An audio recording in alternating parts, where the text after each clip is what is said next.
Desmond Wright was 38 years old when his wife divorced him. He had a struggling startup, a modest apartment in Atlanta, and a federal grant bid that hadn't landed yet. No investors, no safety net, nothing.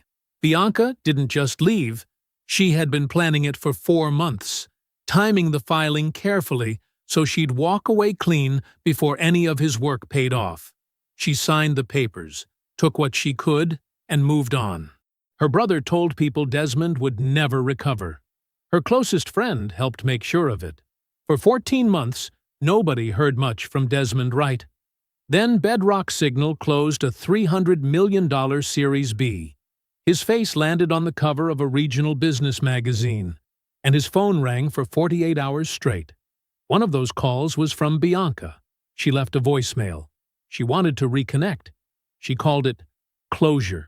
Desmond listened to it once, set his phone face down, and finished his coffee.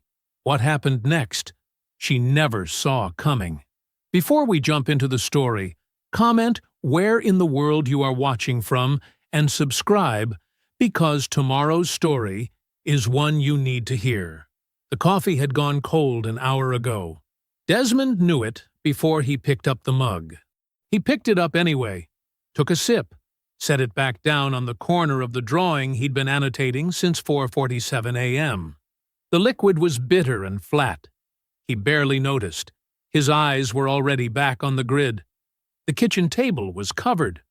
3 large sheets of technical drawings, each one marked in his own hand. Red pencil for load calculations, blue for signal routing, green for the underground conduit paths that would carry fiber cable beneath 17 miles of rural Georgia road. Color-coded and deliberate.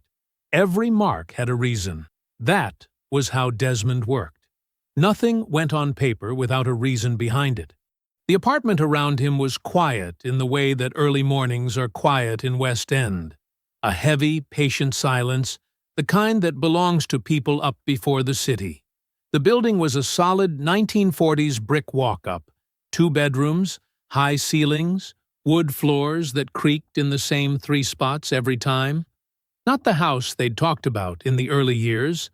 Not Buckhead. Not Brookhaven. Not anywhere with a garage and a yard and room enough for the things they once planned to fill a house with. But it was not a failure either. Desmond had made his peace with the distance between where he was and where he was going. He had always been good at that. The distance was just math. Math had a solution if you worked it long enough. The worn copy of Digital Signal Processing, Principles and Applications sat at the edge of the table. A dozen sticky notes flagging chapters he'd returned to since starting Bedrock Signal. The cover was soft from years of handling. He'd bought it his second semester at Howard, 20 years ago, from a used bookstore on Georgia Avenue for $4.50. He remembered the exact price. He remembered most things that had cost him something. He uncapped the green pencil and bent back over the drawing. He heard her before he saw her. The soft drag of her slippers on the hallway floor. Then the creak of the 3rd board from the bathroom door, the one he'd been meaning to fix for 8 months. He did not look up. Bianca moved into the kitchen the way she always did in the morning, slowly, with a kind of graceful ease, like the day was already arranged to her liking and she was simply walking through it. She wore her work clothes, a deep burgundy blazer over a cream blouse, her hair pulled back smooth. She looked put together in the precise, effortless way that had always made Desmond feel, in their early years, like he was watching someone walk out of a magazine. That feeling had changed. He couldn't name exactly when. Some feelings change so slowly, you only notice them after they're already gone. She poured her coffee and glanced at the table. "You're at it early." She said it with a small smile, warm and easy, the same smile she'd been giving him for 6 years. "Grant's submission window closes Friday," he said, without looking up. "Want to get the routing specs locked before the site visit?" She leaned against the counter, mug cradled in both hands. Her eyes moved across the drawings, not reading them, just acknowledging them, the way you acknowledge something in a language you've decided not to learn. "I'm sure it's going to be great," she said. "You always figure it out." She said it the way you'd say, "Drive safe," or "Have a good day." The words were right. The weight behind them was gone. Desmond capped the green pencil. He reached for the red one. "Thanks," he said. She rinsed her mug, set it in the rack, touched his shoulder once with her palm. Light, brief, the kind of touch that is more habit than feeling, and went to finish getting ready. He listened to the sounds of the apartment around her, the bathroom door, the soft rush of water, the slide of a closet. He looked at the spot on his shoulder where her hand had been. Then he looked back at the drawing. She left at 7:40, same as always. A quick goodbye from the hallway. He called back from the table. The front door closed with its usual click. Desmond sat for a moment. Then he turned to the third sheet of drawings, the most technical of the three, the one that carried the proprietary routing protocol he'd spent 4 months developing. The thing that made this bid different from every other bid in the pile on some federal program officer's desk? The thing that could change everything? He thought about the last time Bianca had asked about the grant. She used to ask every morning, "How's the bid coming? Did you hear back from the program office? What do you need?" Specific questions. Real ones. The kind that meant she had been listening the day before. 3 weeks ago, those questions had stopped. He hadn't named it until just now. He named it now, quietly, the way you name a thing once you've decided to stop pretending you haven't noticed it. He capped the red pencil, picked up his cold coffee, finished it. Then he rolled up the drawings, tucked them under his arm, grabbed his keys, and walked out into the gray Atlanta morning to do his work. The thumb drive was on his desk, right where he'd left it, sitting on top of the signal processing manual he'd pulled that morning and never put back. He grabbed it, dropped it into his jacket pocket, and stood there for a second in the quiet of the apartment. It was 2:11 p.m. The apartment felt different in the afternoon, smaller somehow. The light came in at a low angle through the west-facing window and turned the wood floors gold. He was already moving back toward the front door when something caught his eye. A folder. On the kitchen counter. Manila, standard size, sitting open at an angle like it had been set down in a hurry. He didn't recognize it. He set his keys on the counter and looked at it without touching it. The top page was a legal document. He could see that much from where he stood. He could see his own name. Desmond Cole Wright. He stepped closer. He read the first page twice. Then he read it a third time, slowly, the way he read specs when something didn't add up. It was a draft divorce petition, his name on the left, Bianca Nadia Wright on the right. An attorney's letterhead across the top from a firm he'd never heard of. Whitmore and Associates, a Midtown Atlanta address. The grounds stated were irreconcilable differences. The date was at the top right corner. 4 months ago. He didn't move for a long moment. Then he began to turn pages. The financial disclosure section came after the third page. Printed tables, clean and organized. Assets, liabilities, estimated valuations. His name attached to Bedrock Signal, his startup, listed under marital assets with a question mark where a valuation should have been. He saw that question mark, and something shifted behind his eyes. He kept turning. The handwriting appeared on page 5. Her handwriting. He knew it immediately. The small, neat letters. The way she drew her sevens with a European cross. She'd left margin notes along the right side of the page, some underlined, some circled. He leaned in close and read them one by one. Asset protection, future upturn? Timing matters. Filed before or after valuation event? Ask W. Business interest carve-out. If grant clears, what does that change? He stood at the kitchen counter and read those notes 3 times. The afternoon light sat still on the floor. Outside, somewhere down the block, a car went by with its music up. Then it was quiet again. He took out his phone. He photographed every page, front to back, margins included, the attorney's letterhead, and the date on page 1. He was precise about it. No blurring, no cut-off corners. When he was done, he scrolled through each image to confirm they were clear. Then he put his phone in his pocket. He lifted each page and placed it back exactly as he had found it. He checked the angle of the folder against the edge of the counter. He adjusted it slightly. He looked at it for another 3 seconds. Then he picked up his keys and walked out. The Publix on Cascade Road had a parking lot that was never fully empty and never fully full. He pulled into a space at the far edge near the cart return, cut the engine, and sat. He did not call anyone. He did not look at his phone. He put both hands in his lap and looked at the middle distance, the side of the building, the paint faded near the roofline, a shopping cart sitting at a slight angle against the curb. He had loved her. That was not a small thing. He had loved her since the second year of graduate school, when she'd shown up to his study group with a 3-page color-coded outline and argued with the professor by email until he corrected the syllabus. He had loved her through the first miscarriage, when she went silent for 2 weeks, and he sat with her silence because he didn't know what else to do. He had loved her through the second one, which was worse, and through the way they'd both agreed without saying it out loud to stop talking about it. He had loved her through his co-founder leaving, through the lean months, through every morning at that table. He sat with all of that for a while. Then, slowly and deliberately, he moved it somewhere else. Not gone, not buried. Just placed somewhere it could not interfere with what he needed to think about. He started working the problem. 4 months. She had been sitting on this for 4 months. The margin notes weren't questions she was asking herself. They were questions she'd been researching. Ask W. That meant she had already spoken to someone. Maybe Philip.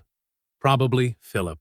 The circled phrase about the grant, if grant clears, what does that change, told him she understood more about his business timeline than she had ever let on, which meant she had thought about his success not as something to share, but as a variable to manage. He worked it for 45 minutes. When he was done, the grief had not disappeared. It had simply changed shape. It was harder now, and it was useful. He started the car and drove home. She came through the door at 6:50, a grocery bag in one arm. She'd picked up salmon and a bottle of wine, she said. She felt like cooking. She moved through the kitchen with her easy warmth, asking about his site visit, telling him something small and forgettable about a co-worker's mistake at the office. She laughed once, a real laugh, and the sound of it landed somewhere in Desmond's chest like a key turning in a lock he hadn't known was there. He watched her. He said the right things. He ate the meal she cooked and told her it was good, which it was. He watched the way she reached for the wine glass, the way she tucked her feet under her on the couch afterward, the way she fell asleep easily while he lay awake beside her in the dark. He watched her the way he watched a structure he now knew had been built wrong. Not angry, not yet, just precise, cataloging. Noting where the stress lines were and where they ran, and how deep they went. The ceiling above him was still and white. He did not sleep for a long time. He ran calculations instead. The papers came to his office, not the apartment, not a neutral location. His office, the shared co-working suite on Peters Street where he kept his second monitor, and his whiteboards, and the framed Howard University engineering certificate that had survived 3 moves. A process server walked into the building at 11:40 a.m. on a Thursday and asked the front desk for Desmond Cole Wright by full name. Kezia would later call it deliberate. She would use the word destabilizing with the flat precision of someone naming a legal tactic rather than a human choice. She was right on both counts. He signed for the envelope. He carried it to his desk. He read the documents with the same methodical attention he'd given the draft in the apartment, page by page.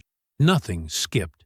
The same attorney's letterhead, the same date structure, updated now to reflect the current week. The question mark beside Bedrock Signal's valuation had been replaced with a number so low it was almost insulting. He put the documents in his desk drawer, locked it, and went back to work on the grant bid. He did not hear from Bianca until that evening. She had prepared for the conversation. He could tell by the way she sat down across from him at the kitchen table, not beside him, across from him, and folded her hands in her lap. She had the careful posture of someone who had rehearsed, who had decided on an opening line and practiced saying it without her voice breaking. "I need to be honest with you," she said. "I've been unhappy for a long time." He watched her. He said nothing. "I know this is hard to hear, but I need to be honest. I think we've been moving in different directions for a while now." She paused. "You've been so distant, so consumed by the business. I've tried to be supportive, but I honestly don't believe in it the way I used to." She looked at her hands, then back at him. "I want to be honest with you. This isn't about punishing you. I just can't keep doing this." 4 times. He counted all 4. The speech lasted 6 minutes. It was not without feeling. Her voice did tighten near the end, and he believed that part of it was real. It just wasn't the part she'd led with. When she finished, the apartment was quiet. He asked one question. "How long have you been planning this?" She met his eyes. Steady, practiced. "A few weeks." "Okay," he said. That was all. She waited for more. When it didn't come, something flickered across her face. Relief, or maybe its close cousin. She reached across the table briefly, stopped short of touching his hand, and stood. She told him they could talk more tomorrow. She told him she was sorry. She went to bed. He sat at the kitchen table in the dark. He called Kezia at 10:47 p.m. She answered on the second ring. He could hear from her voice that she was already awake, already somewhere quiet. Her home office, probably. The one with the lamp that threw warm yellow light, and the shelf of case binders she alphabetized every January. "She served you," Kezia said. It was not a question. "This morning. At the office." A pause. "Of course she did." "There's something I need to tell you," Kezia said. "I should have told you before now. I've been trying to figure out how, and I waited too long, and I'm sorry for that." He said nothing. He waited. 8 weeks ago. Bar Association dinner at the Intercontinental. Her voice was controlled, but he knew her well enough to hear the anger beneath it. Low and pressurized, like something sealed in a container too small for it. Philip was there. He was drinking. Not sloppy, but comfortable. He made a comment. She paused. "He said Bianca was finally cutting the cord before you dragged her down any further." Those were his words. Finally cutting the cord. Desmond was still. "He said it like it was done," Kezia continued. "Like it had already been decided and executed, and he was just acknowledging a fact. He was not talking about a woman who'd recently made a difficult personal decision. He was talking like a man who had been part of making it." She stopped. "I should have called you that night. I didn't. I've been sitting with that. How long ago did you say this was?" 8 weeks. He did the math without meaning to. 8 weeks ago, he and Bianca had gone to dinner in Decatur for no particular reason. She had laughed at something he said. She had reached across the table and squeezed his hand. He let that land, and then he moved it. "Thank you," he said. "Get some sleep." He hung up and sat with it, all of it, the full shape of it, in the quiet kitchen. The folder, the margin notes, timing matters. 4 months of planning. Philip's casual past tense at a Bar Association dinner. A speech delivered with rehearsed sorrow. A hand that almost touched his. This had never been a marriage falling apart. This had been an exit managed from a distance by more than one person, for longer than he had known. He sat with that until it was no longer a shock, until it was just a fact. Then he went to bed. 14 months later, Bedrock Signal closed a $300 million Series B on a Wednesday morning. By Friday, Desmond's face was on the cover of Atlanta Business Chronicle, above a headline that read, "The Infrastructure Man." His phone had not stopped ringing in 48 hours. Investors, journalists, old colleagues, people he hadn't spoken to in years who suddenly had something to say. One of the calls was from Bianca. He let it go to voicemail. He listened to it once, standing at his kitchen window. A different kitchen now, higher up, with a view of the city that still surprised him some mornings. Then he placed his phone face down on the counter and finished his coffee. The voicemail was 43 seconds long. He knew because he had played it twice already, once the night before, standing at his kitchen window, and once this morning at his desk, with the city just starting to wake up outside the glass. Her voice was warm, careful. She said she'd seen the news about Bedrock Signal and that she was happy for him, genuinely. She said she'd been thinking about him. She said she hoped they could talk. She used the word closure, which he noted the way a surveyor notes an irregularity in the ground. He set his phone down. 50 employees worked beyond that glass wall. He could see them arriving in ones and twos, coffee cups, laptop bags, the low hum of a company with somewhere to be. 14 months ago, this had been a two-man operation with one man left, a folding table in a co-working suite. A grant application nobody thought he'd win. He thought about those months the way a man thinks about a hard winter after it's over. Not with pain, exactly, with a kind of clear, cold respect. The divorce had cost him. He wanted to be honest with himself about that. Bianca's attorney came in aggressive from the first filing. Motions, valuations, language designed to tire him out and drain him down. Kezia had sat across from him at her kitchen table 3 weeks into it and said, plainly, "You can fight every inch of this and probably win more than you'll give up. But it will take 2 years.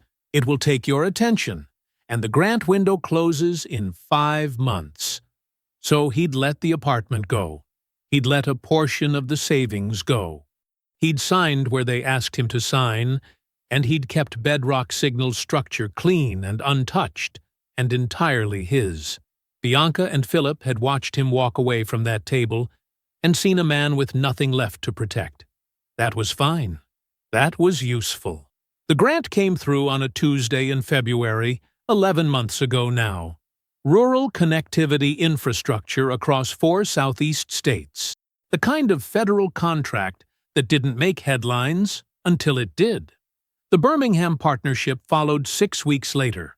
A regional telecom firm that needed exactly the kind of routing architecture Desmond had been developing quietly, stubbornly, during the months when the apartment was empty and the whiteboards were his only company. The routing protocol wasn't elegant at first.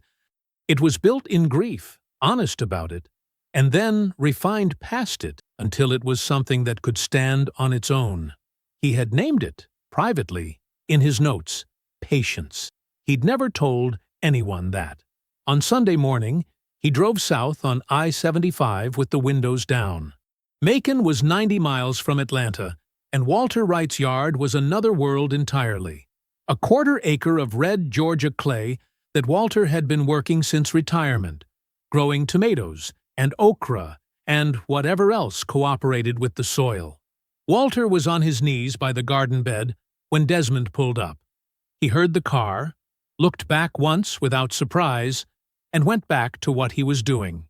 Desmond sat on the back porch steps and waited until Walter was ready.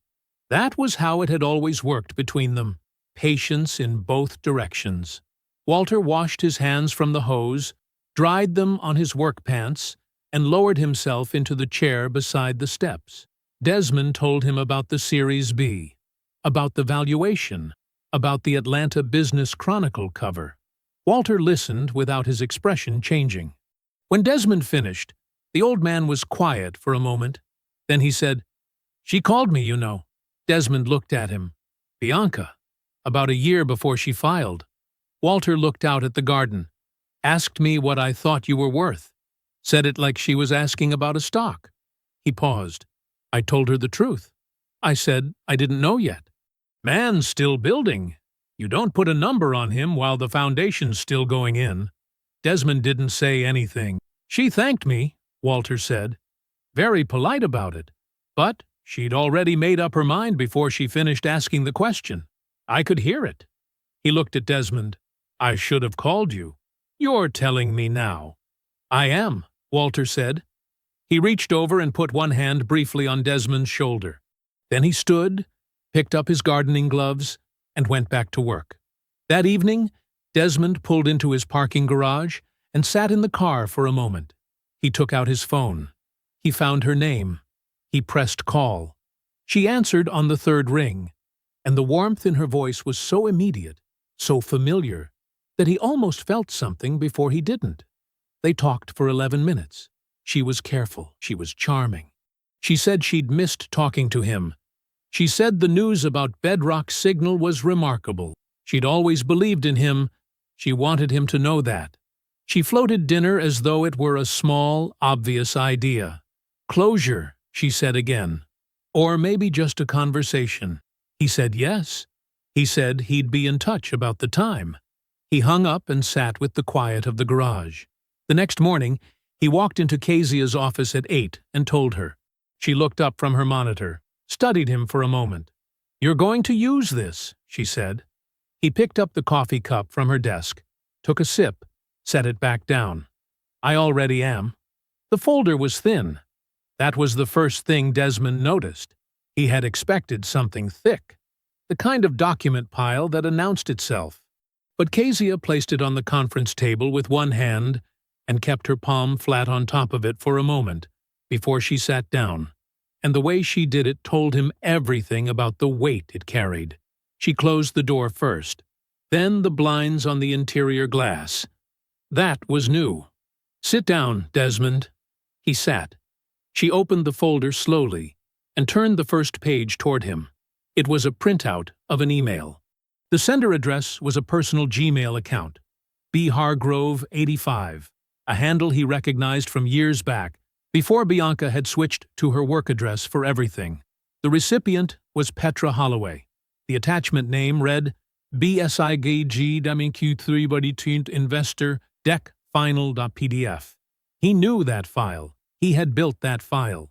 He had spent 11 days on it during the summer before the divorce, staying up past midnight at the kitchen table while Bianca moved through the apartment around him, bringing him water, asking how it was going. The email was dated 9 months before she filed. Keep reading, Kezia said. He read for 20 minutes. Kezia did not rush him. The folder held 14 printed pages, organized in chronological order. 6 were email chains, 3 were screenshots of text messages, 2 were excerpts from a deposition transcript, highlighted in yellow, with the deponent identified as M. Carroll, former administrative assistant to P. Holloway. The last 3 pages were a summary document Kezia had prepared herself. Dates, names, connections drawn in the clean, precise language of someone who had spent her career building cases that had to hold up under pressure. Bianca had not sent one file.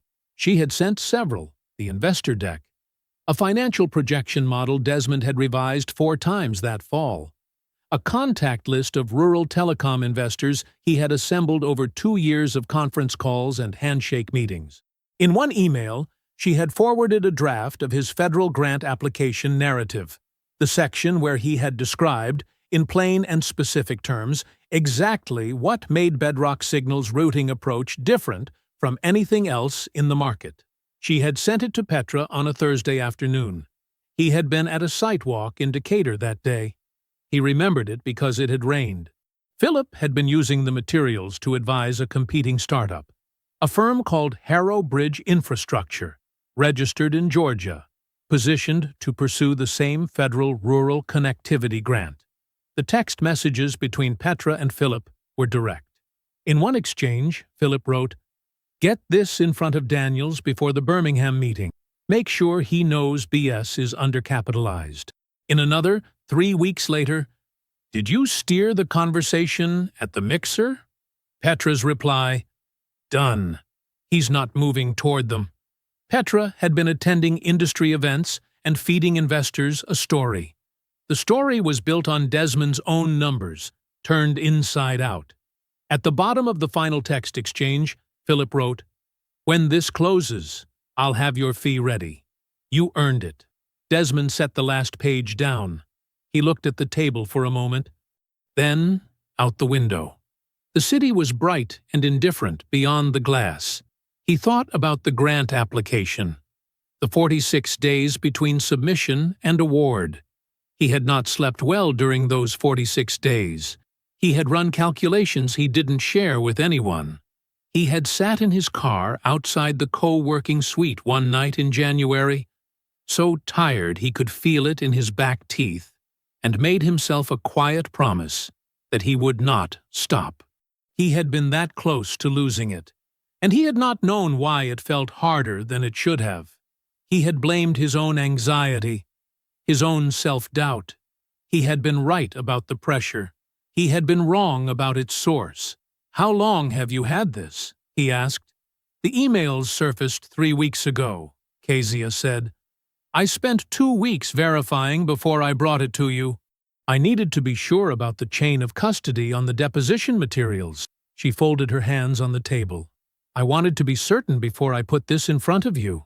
Desmond nodded slowly. He picked up the page with the investor deck email again and looked at the date. Held it. "She was in the room," he said. Not a question. "When I built most of this, she was right there." "Yes." He set the page down. His voice stayed level. "Does this rise to tortious interference?" Kezia looked at him without blinking. "For both of them," she said. "It rises to more than that." The dinner with Bianca was still 2 days away. He had made the reservation himself, a restaurant in Buckhead. Her kind of place, her kind of comfortable. He had planned to sit across from her and read her carefully, and give nothing back. That was still the plan. Every part of it. It had simply become something else entirely. The restaurant was called Sable. It was the kind of place where the lighting was low enough to feel like a secret, and the menus had no prices, because the kind of people who ate there weren't supposed to need them. Buckhead through and through. Bianca had suggested it, and Desmond had agreed without comment, and now he sat at the corner table she had requested. He had confirmed it when he made the reservation, with a glass of still water and no phone on the table.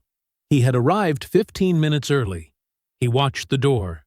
She came in at 7 on the dot, which told him she had circled the block. Bianca Wright moved through a room the way she always had, not loudly, not with effort, but with the specific ease of a woman who had practiced entering spaces and knew exactly the effect she produced. She was dressed in deep burgundy, something fitted and understated, and her hair was pulled back in the way she knew looked best on her. She had thought about tonight. She had dressed for a version of this she had already scripted in her head. Desmond stood when she reached the table. She smiled, and for a half-second it was the smile he had fallen in love with, the one that reached her eyes before it reached her mouth. He filed that away the same way he filed everything now. Information, weight, and source. "You look good," she said. "So do you," he said. "Sit down." The first 20 minutes were hers, and she used them well. She ordered white wine and asked about the company with the right mixture of genuine curiosity and practiced warmth. Not too eager, not too flat. She said she had read the piece in Atlanta Business Chronicle twice. She said she had always known, and she said it in a tone that walked the line between pride and nostalgia, as if the two of them shared credit for a thing that only one of them had built. Desmond listened. He asked a question about her job, her apartment, a mutual acquaintance from their Georgia Tech years. He was attentive in the way that made people feel seen. It was a skill he had never performed with her before. He was performing it now. She talked about the early years, their first apartment in Grant Park, the one with the radiator that clicked all winter. A trip they had taken to Savannah in year 2, when everything still felt open and possible. She was careful with the memories, selective, warm, nothing that loaded too much weight on either side. She was building something, and she was building it slowly. the way a good marketer builds a case before she makes the ask. He let her build. "I've been thinking a lot," she said, settling back slightly, wine glass in hand, "about what we had. What it actually was." She looked at him with the expression she reserved for sincerity, the slight softening around the eyes, the small pause before the next word. "We had something real, Desmond." "We did," he said, and that much was true. He let the truth of it sit in his voice without decoration, because it cost him nothing to be honest about what had existed before he understood what it had been used for. She moved carefully toward her purpose. She called the original settlement rushed. She said she hadn't been thinking clearly at the time, that the whole process had been painful for both of them, and that decisions made under that kind of stress deserved a second look. She used the word unfair. She said it with a small, rueful shake of her head, as though the unfairness were a weather event neither of them had caused. Desmond rested his forearms on the table. He nodded slowly, the way a man nods when he is genuinely considering something. "And beyond the settlement," she said, quieter now, "I don't know. Maybe that's not the only thing worth revisiting." He let that sit for 3 full seconds. "Tell me about Petra," he said. The shift was so gentle it barely registered as a shift. His tone hadn't changed. His posture hadn't changed. He asked it the way you ask about someone you haven't seen in a while. Mildly, with no edges. She smiled, loose and easy. "Petra's good. Still doing her thing. You know how she is." She took a small sip of wine. "Why?" "I've been thinking about that period," he said. "The last year we were together. The grant process." He tilted his head slightly.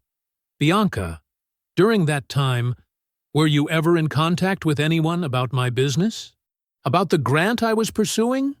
The pause lasted less than a second, but he had been watching for it, and it was there. A small, almost invisible recalibration behind her eyes. The smile stayed in place, but the machinery behind it adjusted, the way a performer adjusts when a line lands differently than rehearsed. "I don't know what you mean." Desmond looked at her. His expression was calm, almost gentle. "I think you do." He did not raise his voice. He did not reach into his jacket. He did not produce a single page from the folder that Kezia had built, with 14 days of careful, documented work. He let the words sit between them like something that had mass and heat and was not going anywhere.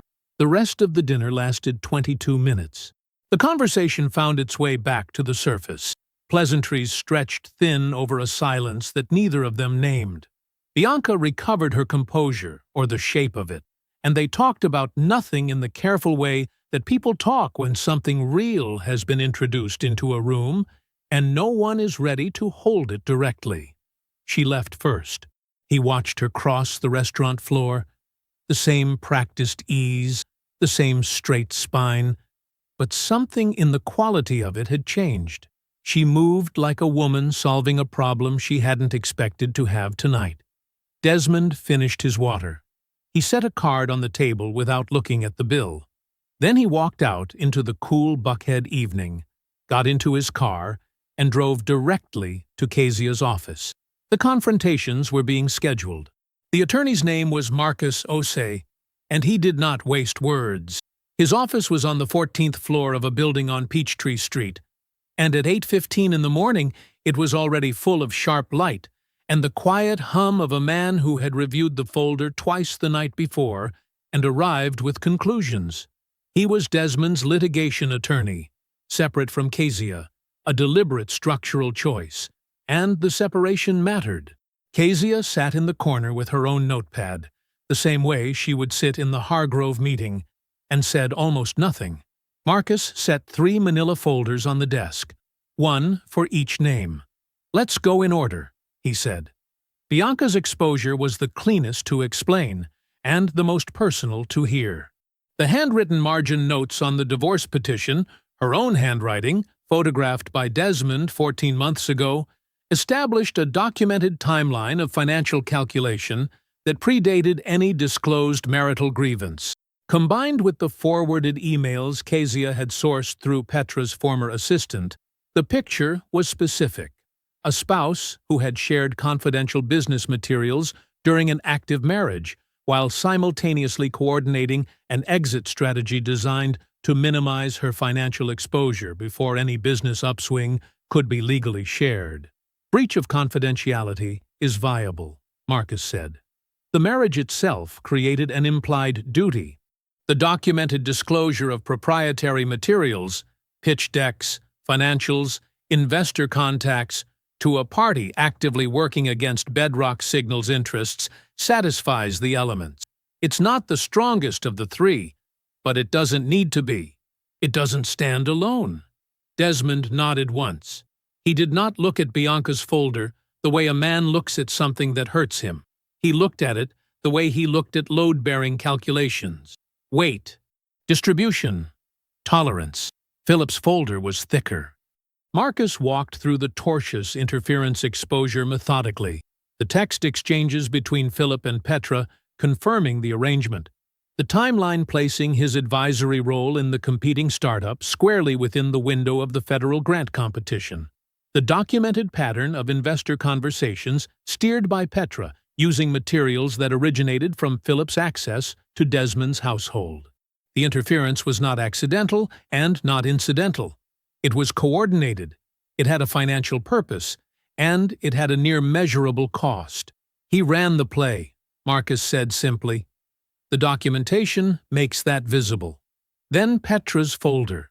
Marcus opened it and let the weight of it settle before he spoke. Her exposure is categorically different, he said. The other two are personal actors. She's a professional one. She operated in an investment-adjacent capacity and used non-public proprietary information to influence capital allocation in a competitive process. He paused. That is not just tortious interference.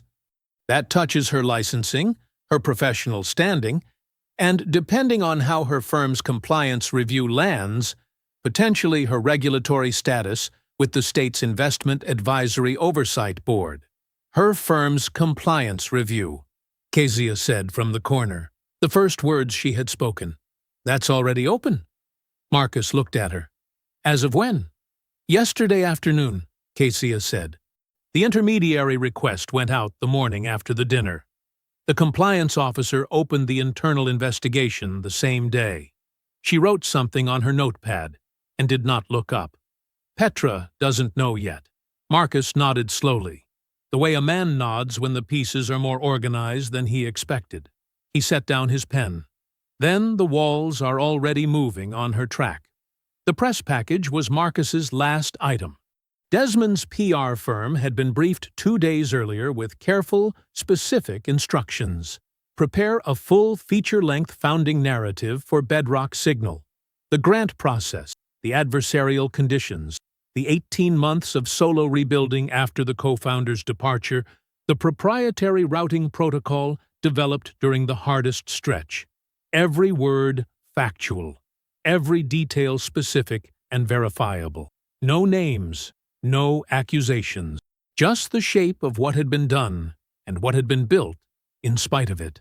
It doesn't run, Desmond said. Not unless I say so. Understood, Marcus said. But sitting alongside a filed civil complaint that names all 3 parties, it becomes something else entirely, Desmond said. Yes, Marcus said. It does. The meeting ended at 10:15. Desmond shook Marcus's hand, nodded to Kezia, and walked to his car. He drove south on I-75 with the windows up and the radio off. Walter was in the garden when Desmond pulled up, same as always, crouched between 2 rows of late-season greens, wearing the canvas hat he'd owned for 15 years, moving with the unhurried patience of a man who trusted his soil. He looked up when the car door closed, read Desmond's face in about 3 seconds, and straightened. They sat on the back porch. Walter poured iced tea without asking. Desmond told him everything. He did not rush it. He went in order: the folder, the voicemail, Kezia's findings, the dinner. Marcus's office this morning. Walter listened the way he always listened, completely, without interruption, without the small sounds people make to signal that they're following. He just listened, hands wrapped around his glass, eyes level. When Desmond finished, Walter was quiet for a long moment. Then, "Tell me when you need me there." That was all. Desmond drove back to Atlanta as the sun dropped behind the tree line, the light going orange and flat across the highway. That evening, he and Kezia sat in his office with the door closed and walked through the sequencing one final time. Philip first, then Petra, then Bianca. Each confrontation had its own logic, its own purpose, its own set of documents and conditions. Each was designed not for theater, but for outcome. Desmond had no interest in spectacle. He had interest in completion. When Kezia left, he sat alone at his desk. The 3 civil complaints were printed and laid side by side in front of him. Bianca's, Philip's, Petra's, each one tabbed, each one ready. He looked at them for a long moment without touching them. He did not feel rage. He felt the particular clarity of a man whose blueprints were complete and whose materials were in place. Construction begins tomorrow. Philip Hargrove arrived at 11 o'clock, sharp. He pulled into Bedrock Signal's parking structure in a silver Mercedes that still had the new car shine, took the elevator to the 4th floor, and walked through the glass doors like a man who had spent his whole life walking into rooms and being welcomed. He was dressed well, dark blazer, no tie, the calculated casual of a man who wanted to seem like he wasn't trying. His handshake was firm. His smile arrived before the rest of him. The receptionist walked him back to the conference room without ceremony. Desmond was already seated at the head of the table. The room was glass on 2 sides, floor to ceiling. Midtown Atlanta spread out behind him, all steel and skyline and morning light. A city that did not care about Philip Hargrove one way or another. Kezia sat in the far corner, notepad open, pen resting in her fingers. She did not stand when Philip entered. She did not smile. Philip glanced at her, registered her, and turned his attention to Desmond. Desmond! He said the name the way you say a word you are relearning. Warm, generous, like a man bestowing something. He pulled out the chair across the table and settled into it with the ease of someone who had never once been caught at anything. I have to say, he gestured vaguely at the office around them, the floor plan, the 50 employees visible through the glass on the other side of the hall. It is genuinely good to see. He paused just long enough to let the implication breathe. Good to see. As in, who would have guessed? As in, look how far you made it. Desmond let him have the moment. Then he reached beside his chair, lifted a manila folder, and placed it on the table in front of Philip. Tabbed. Organized. 3 sections, color-coded at the edges. He did not explain it. He simply opened it and turned it so Philip could read. Philip's face moved through its changes the way a sky moves before a storm. Not all at once. In stages. First, the polite confusion of a man who doesn't yet know what he's looking at. His eyes scanned the first page, a printed copy of the text exchange between himself and Petra, time-stamped, confirming the finder's fee arrangement. His expression stayed neutral, practiced. He turned to the second tab. The forwarded emails, Bianca's personal account to Petra, the pitch deck attachment, the investor contact list with his name visible in a forwarded thread. The confusion shifted. Something behind his eyes started working. Third tab, a timeline, printed in the same clean format Desmond used for engineering documentation. Dates on the left, events on the right, the grant competition window, Philip's involvement with the competing startup, the investor conversations Petra had run at 3 separate industry events using materials that traced back through Bianca to this table and this man. Philip set the page down. He said nothing. Desmond spoke. "The Federal Connectivity Grant," he said. His voice was even. Flat in the way a floor is flat. Not cold, just level. Bedrock Signal won it by a margin of 11 points in the scoring rubric. The competing startup your client was advising scored 9 points lower on financial viability, a category weighted directly against projected infrastructure. The projections they submitted were built on intelligence that came out of my house. He let that land. If they'd scored 2 points higher, the grant goes the other way. Bedrock Signal is insolvent by spring. Philip opened his mouth. Desmond kept going. A civil filing names you as a primary defendant. Tortious interference. Documented coordination. Financial motive confirmed in writing. He turned one page. Your development business runs on relationships. Investors, municipal contacts, anchor partners, all of them connected to the same Atlanta professional networks that will receive, through standard press channels, a factual account of Bedrock Signal's founding and the conditions under which it nearly failed. He looked at Philip directly. Not accusations. Facts. Sourced. Verifiable. Permanent. The calculation behind Philip's eyes sharpened into something that looked briefly, just briefly, like fear. He started. I'm not negotiating, Desmond said. The two words were not loud. They didn't need to be. Philip went quiet. I'm not offering you a deal, Desmond continued. I'm not asking for an apology. I'm not interested in your explanation. He closed the folder. I wanted you to understand what you participated in, what it cost, what it could have taken from someone who had never done a single thing to you. He stood. That understanding is the only courtesy I'm extending. He did not raise his voice. He did not lean forward. He stood the way a structure stands, without drama, without question. The meeting was over. Philip walked out past the front desk without a word. The receptionist watched him go with the expression of someone who had not been told what the meeting was about, and did not need to be. Kezia stood at the conference room window. She watched the silver Mercedes back out of the parking structure below and disappear into midtown traffic. She turned to Desmond. One down. Desmond had already returned to the table. He pulled the second folder toward him and opened it to the first tab. Petra Holloway arrived with an attorney. That told Desmond everything he needed to know, and Desmond was not even in the building. He was 2 miles away at the main office, reviewing routing specs, when Kezia sent him a single text. She's here. He read it, set his phone face down, and went back to the specs. His absence from the meeting was not an oversight. It was the first statement. Kezia was already seated when Petra walked into Bedrock Signal's legal office on the 3rd floor. The room was smaller than the conference room upstairs, deliberate. A table, 4 chairs, a window that faced a parking deck. Nothing impressive. Nothing comfortable. Petra looked the same as she always had. Polished, put together. The kind of woman who controlled every visible inch of herself at all times. But her eyes moved too quickly when she entered.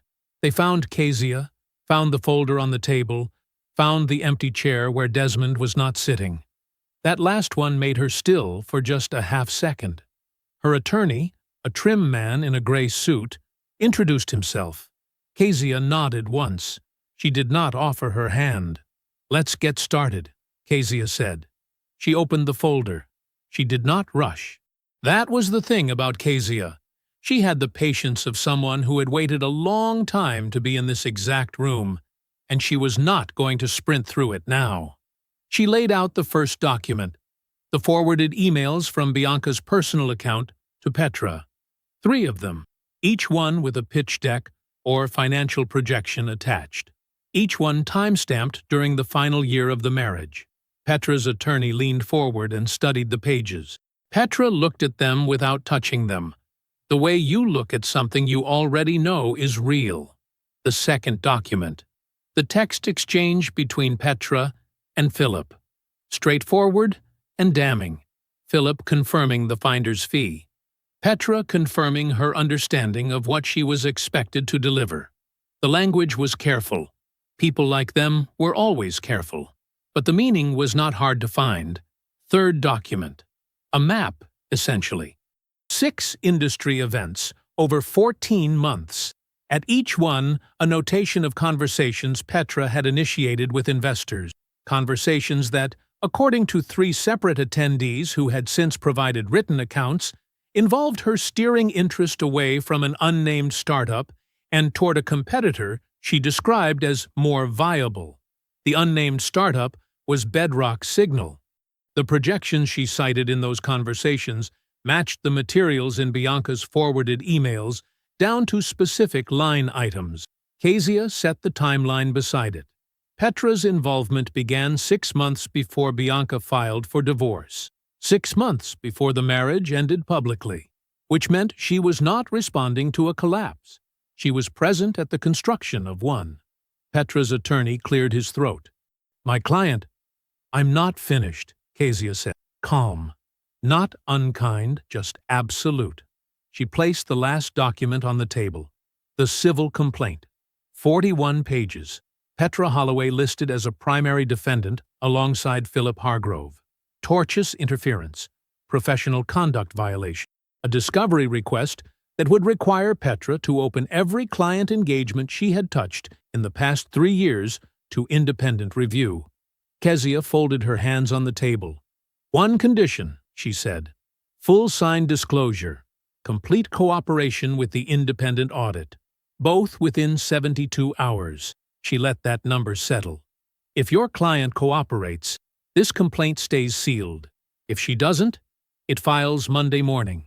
And the journalist, who has been requesting comment on Bedrock Signal's founding story for 2 weeks, gets a call Sunday night." Petra's attorney said, "We'll need a week to—" 72 hours, Kezia said. She closed her folder. Petra signed 48 hours later. Her firm placed her on administrative leave the same afternoon. The independent audit opened the following morning, and within 4 days it had surfaced 2 additional client engagements from prior years, neither of them connected to Desmond, neither of them clean. Regulatory flags that had nothing to do with Bedrock Signal and everything to do with the kind of person who treats information as currency, regardless of where it comes from. Petra had not built her career on one shortcut. She had built it on many. Desmond's case had simply opened a door. The rest of her history was already standing behind. The finder's fee Philip promised her was never paid. She was gone from Atlanta within the month. That same evening, Desmond drove to Bianca's apartment alone. He had told Walter earlier that afternoon. Walter had listened to all of it at the kitchen table in Macon, coffee going cold in his cup, and when Desmond finished, he simply pushed back his chair and said, "I'll drive up." He didn't ask if he was needed. He knew. He was in the parking lot when Desmond walked toward the building, sitting in the passenger seat of his own car with the window cracked, the way he used to wait outside school. Desmond did not look back at him, but he knew he was there. That was the point. Bianca opened the door, and her face did the thing faces do when hope and dread arrive at the same moment. She was in a simple dress, hair down. She had expected something, not this, but something. She stepped back and let him in. The apartment was tasteful, clean lines, soft lighting, the kind of space that looked like a magazine and felt like a performance. She offered him something to drink. He declined. He sat down on the couch. She sat across from him. He began. He told her about the folder. She already knew he'd found it. She'd known for some time that he must have. But hearing him describe it was different. The photographs he'd taken on his phone. Every page, every margin note in her handwriting, circling questions about asset timing and his business trajectory. The 4-month head start. She opened her mouth. He kept going. He told her about Philip. What Philip had said at the Bar Association event, 8 weeks before the papers were filed, with the loose confidence of a man executing a finished plan. He told her about the competing startup, about her own emails, forwarded from her personal account, carrying his pitch decks and investor contacts and financial projections out of their home and into her brother's hands, and then into Petra's. Bianca said, "That's not," and then stopped. He told her about Petra, the industry events, the investor conversation, the 6 months of deliberate, compensated misdirection aimed at the one thing Desmond had built from nothing during the loneliest stretch of his life.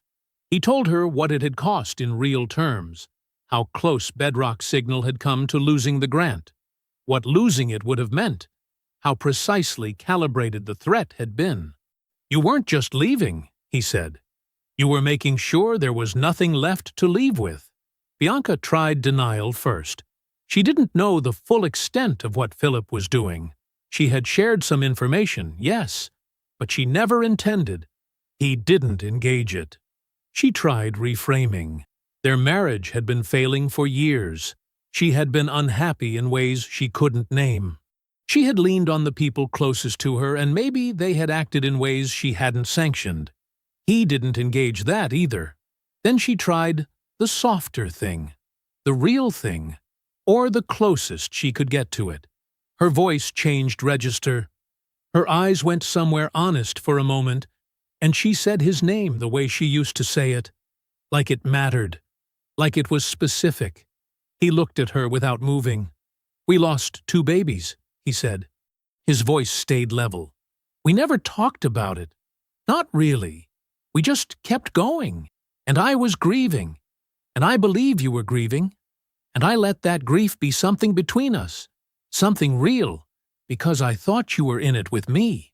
He paused. "You used all of it, everything real between us. You used it as cover." The room was very quiet. She did not answer. He told her the civil complaint was prepared and named 3 defendants.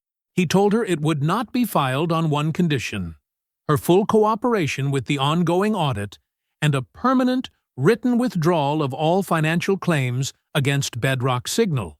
Any future contact with Bedrock Signal's investors, partners, or professional network would trigger immediate filing without further notice. She nodded slowly. Her eyes were wet, but her face was controlled. He could not tell if the grief was for what she'd done or for where it had landed her. He stood. "You thought you were leaving before I could hurt your future," he said. "You were actually leaving the most important thing you'll ever be attached to." He picked up his jacket from the arm of the couch. "I hope the clarity is worth what it cost you." He walked to the door. He did not look back at the room, at the tasteful furniture, at the woman sitting in the soft light with her hands folded in her lap. He pulled the door shut behind him. Walter was still in the car when Desmond came down. The parking lot was quiet. The streetlights made yellow circles on the asphalt.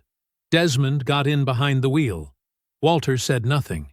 He reached into the back seat and came back with a thermos. He handed it to Desmond without a word. Desmond pulled out of the lot. He got on I-75 south and drove. The city thinned. The lights spread out and then faded. The highway opened up and the night was wide and still on both sides. They drove for 20 minutes in silence. Then Walter said, "You did that, right?" Desmond's hands were easy on the wheel. His breathing was even. "I know," he said. The tent was white and wide, and it caught the afternoon light the way good things do, softly, without trying. Southwest Atlanta moved around Desmond the way neighborhoods do when they are waking up to something new. Children ran between folding chairs. Old men in good hats stood near the food tables. A woman in a yellow dress took pictures of her daughter touching a community tablet for the first time, holding the phone up with both hands like she was capturing evidence of a miracle. Desmond stood near the edge of the tent in a dark suit, no tie, watching all of it. He was 40 years old. He did not look like a man who had lost anything. The pastor found him first. He was a wide man, short, with a white collar and hands that had clearly done real work before they did God's work. He walked straight to Desmond and took his right hand in both of his and held it there for a moment before he spoke. "My granddaughter did her homework last night," he said. "First time in 2 years. She didn't have to wait for the library to open." He shook Desmond's hand once, firmly, and let it go. "That's yours." "That's what you built," Desmond said. "That's what she built. I just made sure she could get there." The pastor looked at him with the particular look older men give younger ones when they've said something true without knowing how true it was. Then he nodded and moved on. Kezia was at the podium. She wore a burgundy blazer and spoke without notes, because Kezia Durant had never needed notes in her life. Her voice carried easily across the gathered crowd, maybe 200 people, maybe more. She talked about what fiber connectivity actually meant in practical terms. She talked about telehealth access and remote learning and small businesses that could now reach customers beyond their own zip codes. She talked about Bedrock Signal's federal partnership and the 14 additional communities across the Southeast scheduled for expansion by the end of the year. Then she paused. Just briefly. "Bedrock Signal started with one man," she said, "who refused to believe that the people counting him out were counting right." A sound moved through the crowd. Not quite applause. Something warmer than that. Desmond looked at the ground for a moment. Then he looked up. Walter was in the front row. He had driven up from Macon that morning without being asked.